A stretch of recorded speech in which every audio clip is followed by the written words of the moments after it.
Terjadi kecelakaan lalu lintas, laka lantas, di kilometer 11 jalur Kebun Kopi, Desa Toboli Barat, Kecamatan Parigi Utara, Kabupaten Parigi Motong, Senin, tanggal 22 November tahun 2021, sore. Kendaraan itu mobil truk Hino tangki gas LPG Pertamina Nopol DP 8422 TC bermuatan gas cair, LPG, dikemudikan Baharudin Daud. Bergerak dari arah barat ke timur atau dari arah kota Palu menuju Parimo. Dengan posisi jalan menurun dan tikungan ke kanan. Mobil hilang kendali, sehingga menabrak bagian belakang Toyota Rush Nopol DN 1235CH, dikemudikan Haruna Rashid.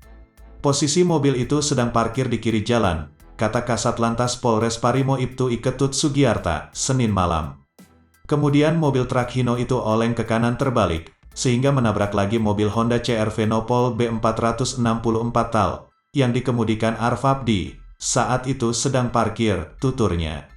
Insiden itu membuat mobil Honda CR-V terdorong ke depan, dan menabrak bagian belakang mobil Toyota Avanza Nopol DN 1347KY dikemudikan Joni Moding, posisi parkir.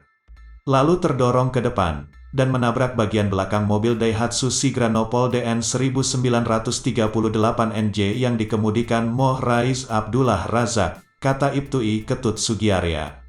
Adapun, akibat kecelakaan itu, penumpang truk Hino tangki gas mengalami luka. Sedangkan, 5 unit kendaraan lainnya mengalami kerusakan material. Tidak ada korban meninggal, 1 penumpang mobil truk luka ringan, kata Ibtu Ketut Sugiarta. Kerugian material diperkirakan Rp1 miliar, tambahnya menuturkan.